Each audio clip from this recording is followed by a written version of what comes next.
बहुत समय पहले की बात है। एक जंगल में एक ऊंट रहता था। वो बहुत मिलनसार और दयालु स्वभाव का था। उसकी सभी जानवरों से बहुत अच्छी दोस्ती थी। वो सबसे हिल मिलकर प्रेम पूर्वक रहता था। एक दिन उस जंगल में एक जेब्रा आया। ऊंट जेब्रा से दोस्ती करने के लिए उसके पास गया। तुम्हारा जंगल में स्वागत है मित्र। मैं ऊंट हूं, तुम्हारी तरफ अपनी मित्रता का हाथ बढ़ाता हूं। जेब्रा सफेद खाल पर काली धारियों वाला एक खूबसूरत जानवर था। उसे अपनी खूबसूरती पर बहुत घमंड था। उसने ऊंट को देखा। मोटी चमड़ी, लंबी गर्दन, पीठ में कुबड़, आंखों पर बड़ी बड़ी पलकें। भद्दे खुर वाले ऊंट को देखकर जेब्रा ने सोचा कि ये कितना बदसूरत है। मुझ जैसे खूबसूरत जानवर का दोस्त भी खूबसूरत ही होना चाहिए। उसने ऊंट से दोस्ती करने से इनकार कर दिया और बोला, मैं इतना खूबसूरत जानवर हूं, तुम जैसे बदसूरत जानवर से मैं मित्रता नहीं कर सकता। ऊंट को जेब्रा के व्यवहार पर बहुत दुख हुआ और वो चुपचाप वहां से चला गया। कुछ समय बीता और गर्मियों का मौसम आ गया। उस साल भीषण गर्मी पड़ी। नदी और तालाबों का पानी सूखने लगा। जानवरों में पानी के लिए त्राही त्राही मच गई और सभी पानी की तलाश में जंगल छोड़कर जाने लगे। जंगल के सारे जानवर परेशान थे।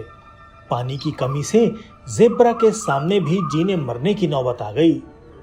लेकिन वो जब भी ऊंट को देखता वो उसे बड़ा सामान्य नजर आता।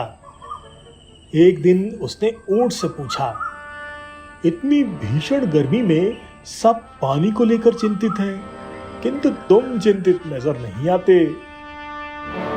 वो इसलिए क्योंकि मैं बहुत बदसूरत हूं, ऊंट ने मुस्कुराते हुए उत्तर दिया। जेब्रा उसकी बात नहीं समझ पाया। तब ऊंट ने कहा, मेरी पीठ पर ये कुबड़ देख रहे हो, दिखने में अजीब लगता है, लेकिन इसमें मैं पानी जमा करके रख सकता हूं। इसके कारण मुझे कई दिनों तक पानी की कमी नहीं होती, मुझे प्यास भी नहीं लगती और मैं बड़े आराम से बिना पानी पिए लंबे समय तक रह सकता हूं।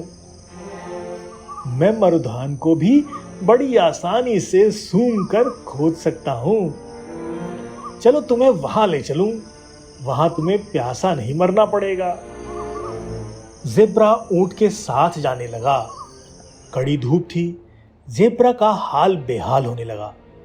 तब ऊंट ने उसे अपने विशाल शरीर की ओट में चलने को कहा। जेब्रा को धूप से कुछ राहत मिली। दोनों आगे बढ़े तो एक रेतीला मरुस्थल पड़ा। वहां रेत की आंधियां चलने लगी। ऊंट ने बताया, अपनी बड़ी बड़ी पलकों के कारण मैं ऐसी रेतीली आंधी तूफानों को आसानी से झेल सकता हूं। मेरी चमड़ी भी बहुत मोटी है, जो मुझे धूप और आंधी तूफान से बचा लेती है। वे कुछ दूर और आगे बढ़े तो गर्म रेत के कारण जेब्रा के पैर जलने लगे।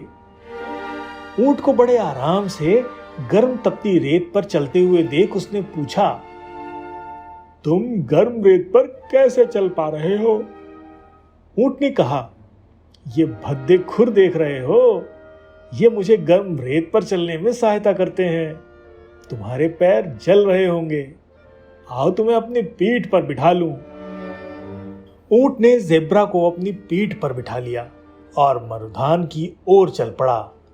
वहां पहुंचकर ऊंट ने जेब्रा को पीठ से उतारा और कहा, ये जगह पानी से भरपूर है, तुम यहां आराम से पानी पी सकते हो और यहां रह भी सकते हो। जेब्रा ने मदद के लिए ऊंट का धन्यवाद किया और अपने व्यवहार पर माफी मांगते हुए कहा, मुझे माफ कर दो दोस्त, मैंने तुम्हें बदसूरत समझकर तुमसे दोस्ती नहीं की।